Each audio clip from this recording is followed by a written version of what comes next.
Veja algumas. Sonegação em indústria de cigarros de palha chega a 100 milhões de reais. Os investigados podem responder por falsificação de produtos, sonegação fiscal e lavagem de dinheiro. Polícia Federal investiga desvio de R$500 bilhão em obras do DENIT. O esquema envolveria um grupo de empresários do setor de construções, além de funcionários do DENIT. De acordo com as investigações, os envolvidos levavam vantagens nas transações ilegais. Câmera de segurança registra a execução de homem na porta de casa. CDL diz que moradores em situação de rua prejudicam vendas no comércio. E ainda, história de pianista mineiro será contada em documentário.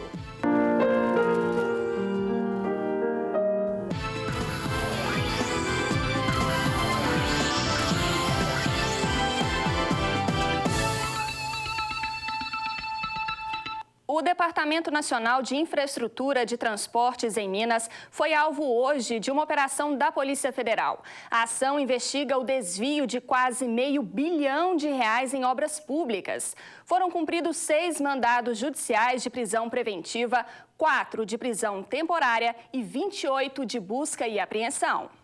Quase R$150 mil. O dinheiro foi apreendido na sede do DENIT em Oliveira, onde a maior parte da operação Rota BR-090 se concentrou. Lá, uma pessoa foi presa. Os policiais federais e fiscais da Controladoria Geral da União também chegaram cedo à sede do Departamento Nacional, em Belo Horizonte. Aqui eles cumpriram mandados de busca e apreensão, expedidos pela Justiça. Também em Belo Horizonte, 7 pessoas foram presas e uma pessoa foi presa em Turmalina. A polícia investiga um esquema de fraudes em licitações e desvio de verbas em obras rodoviárias do estado que teriam acontecido entre 2014 e 2019. O esquema envolveria um grupo de empresários do setor de construções, além de funcionários do DENIT. Foram expedidos 6 mandados de prisão preventiva e 4 de prisão temporária. De acordo com as investigações, os envolvidos levavam vantagens nas transações ilegais. Segundo a Polícia Federal, o relatório de auditoria da Controladoria Geral da União apontou a existência de contratos superfaturados, a realização de serviços com baixa qualidade e o pagamento de outros que não foram realizados. De acordo com a CGU, os contratos que estão sob suspeita totalizaram R$457 milhões no período investigado. São obras menores, são obras que apesar de envolver um valor grande, que é quase R$500 bilhão, mas eram obras de tapa-buraco, recuperação de rodovia, e essas obras que chamam pontos críticos, que são obras, por exemplo, de cortina atirantada, barreira que cai em estrada, esse tipo de obra. Segundo a delegada, as investigações se iniciaram em 2015, após o levantamento de suspeita em relação aos resultados dos pregões eletrônicos para obras de manutenção de rodovias. A informação chegou à polícia por meio de uma denúncia anônima. Os funcionários recebiam propina? A gente apurou que sim, que havia um retorno para o funcionário, para fazer para manipular os certames, para fraudar a fiscalização das obras, eles recebiam algum valor, sim. A Polícia Civil, a Receita Estadual e o Ministério Público fizeram hoje uma operação contra a sonegação de impostos envolvendo a indústria de cigarros de palha. A estimativa é de que o rombo chegue a R$100 milhões. Na operação foram apreendidos quase R$2,5 milhões. A Força-Tarefa da Receita Estadual, Ministério Público e Polícia Civil encontrou todo esse dinheiro em uma fábrica de cigarros em 7 Lagoas, na casa do dono da empresa, em uma distribuidora na região de Venda Nova, em Belo Horizonte, e em Uberlândia, no Triângulo Mineiro. 42 empresas em 8 cidades de Minas Gerais e 2 do estado de Goiás foram alvos da operação.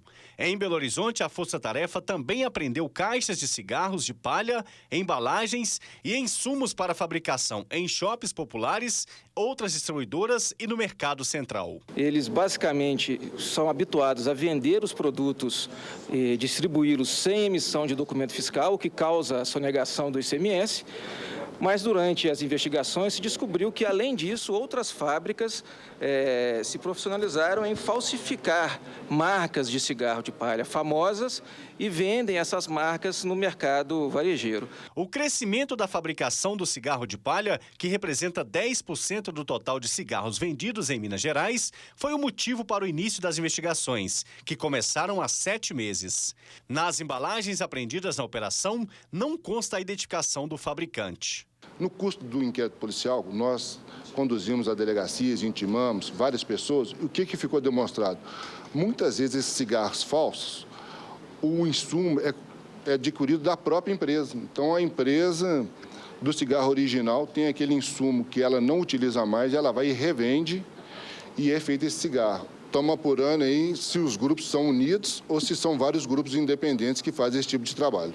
Ainda segundo as autoridades, o valor de impostos sonegados pode passar a 100 milhões de reais. Os investigados podem responder por falsificação de produtos, sonegação fiscal e lavagem de dinheiro. E se for comprovada a ligação entre essas pessoas, elas também podem responder por associação criminosa. A pena pode chegar a 25 anos de prisão. Além do ICMS, que deve ser recuperado pelo Estado, caberá a sanção por multas e penalidades. Além disso, a Secretaria de Fazenda vai fazer a representação fiscal com fins penais.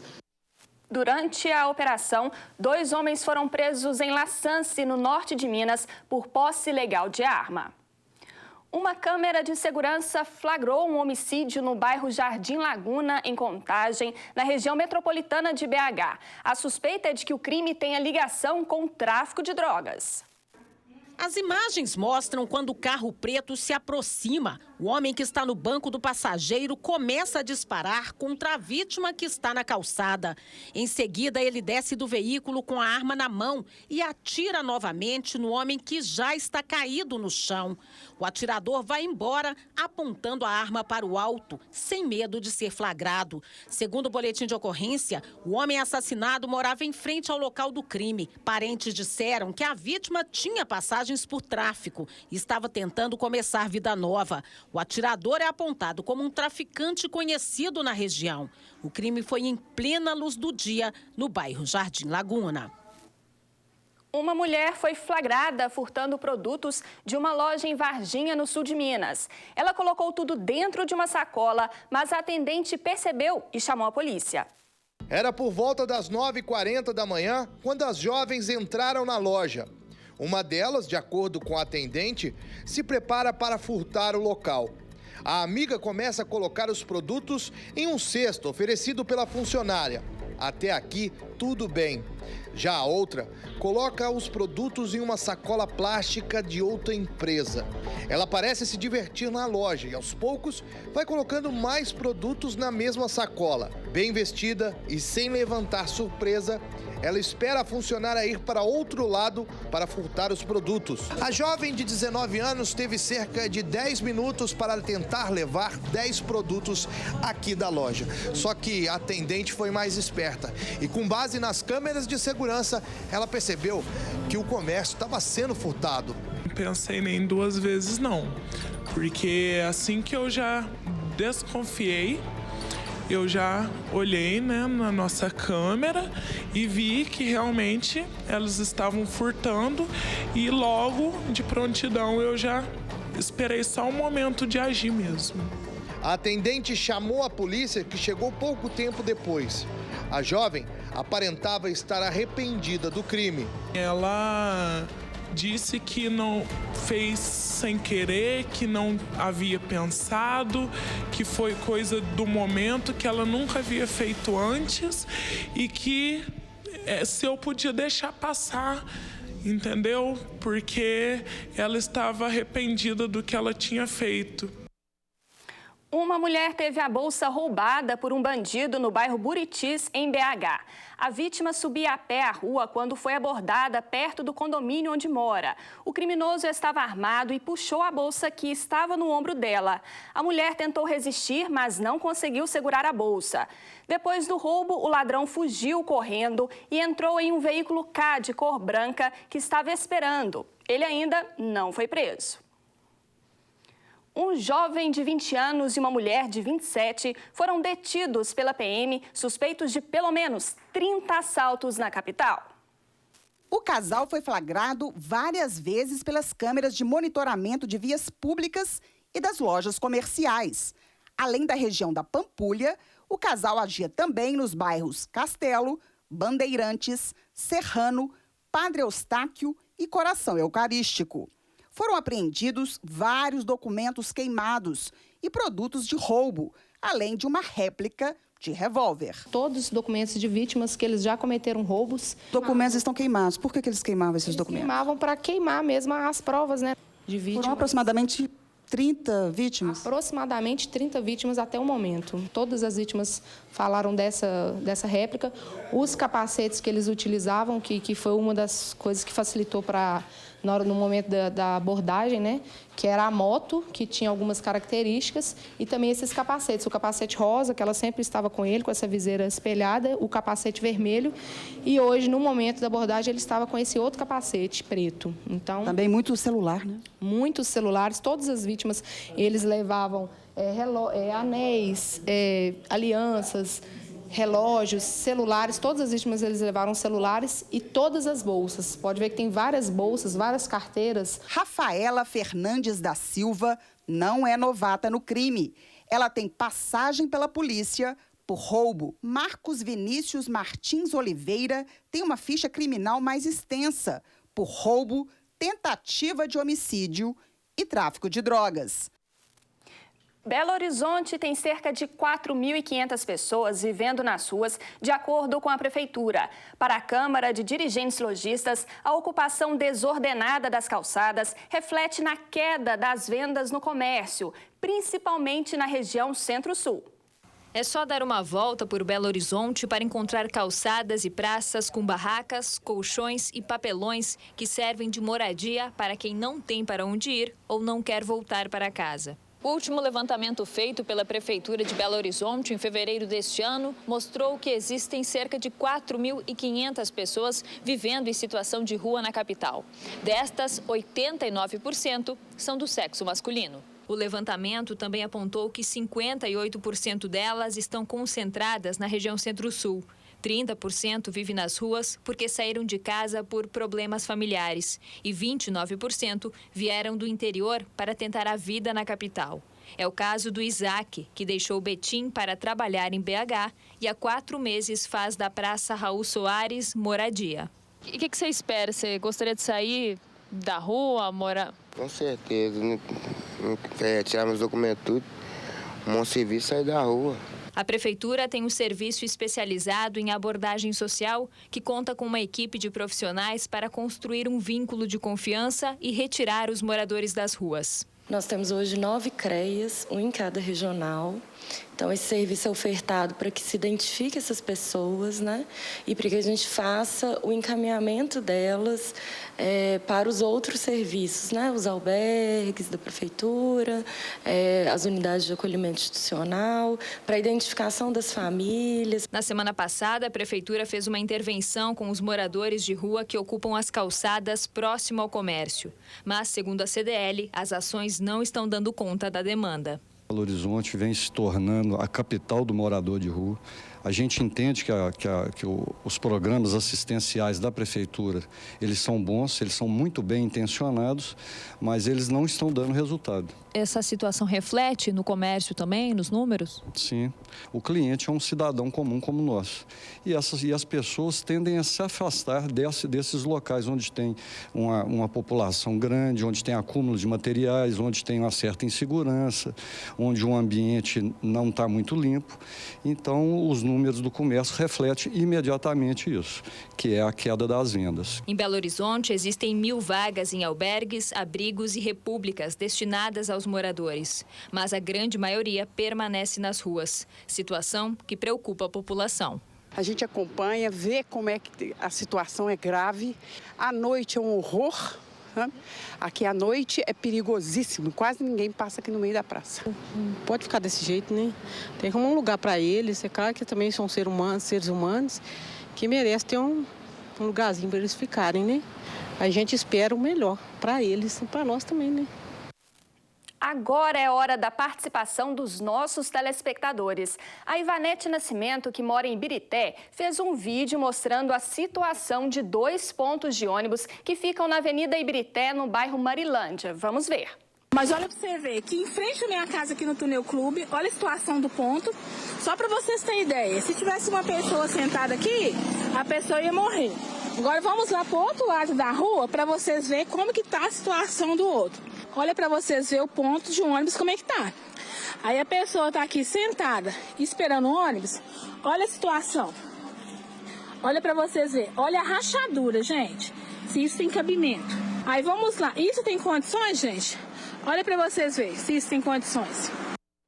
Segundo a Prefeitura, técnicos estão analisando a situação para melhorar os pontos em parceria com o Departamento de Edificações e Estradas de Rodagem de Minas Gerais. Se você também tem sugestão de reportagem, faça como a Ivanete. Grave um vídeo contando pra gente o caso e mande para o nosso WhatsApp. É este aqui. Anote aí o número 98814-1360. O DDD é o 31. E o que a previsão do tempo nos aponta para esta quarta-feira? As informações no mapa.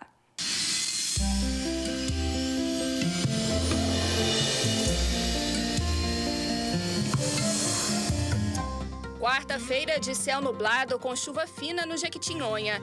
Fica seco e ensolarado no norte e no Triângulo Mineiro. Nas demais regiões, céu parcialmente nublado com névoa úmida. Em Belo Horizonte, mínima de 12 e máxima de 25 graus. Em Nova Era, mínima de 13 e máxima de 27. Em Santos Dumont, os termômetros devem marcar entre 11 e 28 graus. Em Aimorés, mínima de 15 e máxima de 31. E em Uberaba, mínima de 13 graus e máxima de 33. O Ministério da Saúde adiou a campanha antirrábica, já que houve problemas na produção da vacina.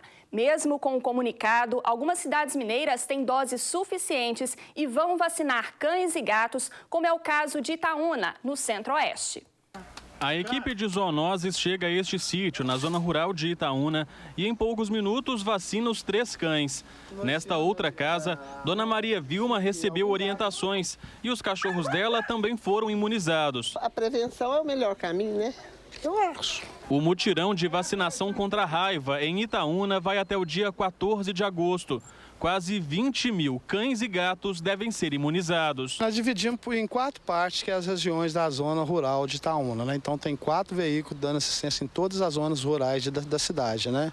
A preocupação com a doença aumentou nas últimas semanas. No mês passado, Itaúna registrou um caso de raiva animal, o que acendeu o sinal de alerta. Um produtor rural da comunidade Vista Alegre estranhou a mortandade de bovinos e chamou o IMA. Exames foram feitos pela Fundação Ezequiel Dias, em Belo Horizonte, e confirmaram que pelo menos um dos bois morreu por causa da doença. Uma criança da região apresentou alguns sintomas, mas teve o diagnóstico descartado. A raiva é uma doença grave e muitas vezes fatal, que atinge todos os mamíferos. Como são animais domésticos, os cães e gatos são os principais transmissores aos seres humanos. O ser humano pode ser infectado, normalmente o vírus fica em circulação nas populações de morcegos. Às vezes o animal doméstico tem o contato com esse morcego, se contamina e ele estando mais próximo ali do ser humano e fazer a transmissão. A prefeitura pede que moradores da zona rural fiquem atentos à saúde dos animais. Observar se o gado estiver amuado no chão, né, não perdeu os jogos das pernas, começar a babar e tudo, a gente aí entra em contato com a gente, né, não pode descuidar. BH conta com estoque da vacina antirrábica para atendimento de rotina. A vacinação é feita no Centro de Zoonoses, na rua Edna Quintel, número 173, no bairro São Bernardo. E não saia daí, porque daqui a pouco vamos mostrar uma linda história de um pianista mineiro que terá a vida dele contada em um documentário. Um pianista de Juiz de Fora, na zona da Mata Mineira, terá história de vida contada em um documentário. O músico de família simples conseguiu superar a falta de recursos e, com muita dedicação, encontrou no piano a chance de crescer profissionalmente. Hoje, ele estuda na Alemanha. Quando tinha 13 anos, tocar piano para ele era só um sonho. Crescido no bairro São Pedro, em Juiz de Fora, a origem humilde parecia não abrir muitas portas, mas a força de vontade permitiu que a música virasse uma realidade.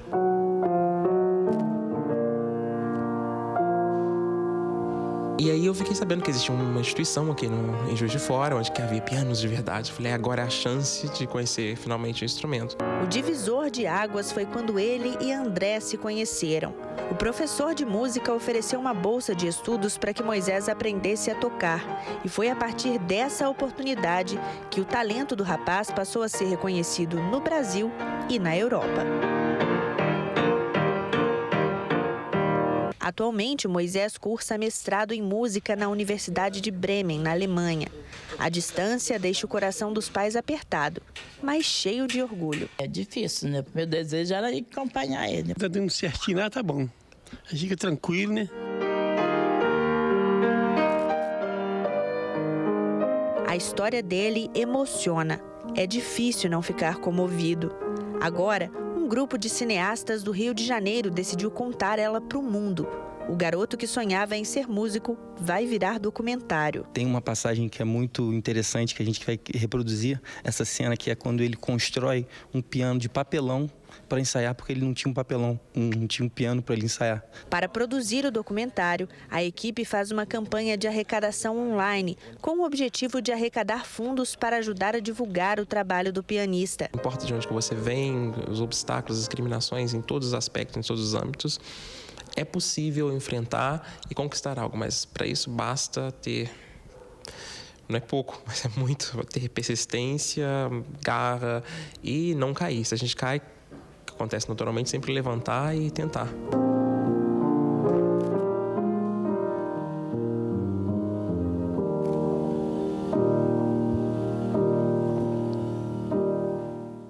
Bravo! Quem quiser ajudar a campanha, basta digitar o nome do documentário 3 Atos de Moisés neste site que aparece aí na sua tela. Como eu disse no início desta edição, que bom ter você com a gente em mais um Jornal da Alterosa. Obrigada! Você fica agora com as notícias do Brasil e do mundo no SBT Brasil. E lembre-se, conto com a sua audiência amanhã de novo, às 7h15 da noite. Até lá! Tchau!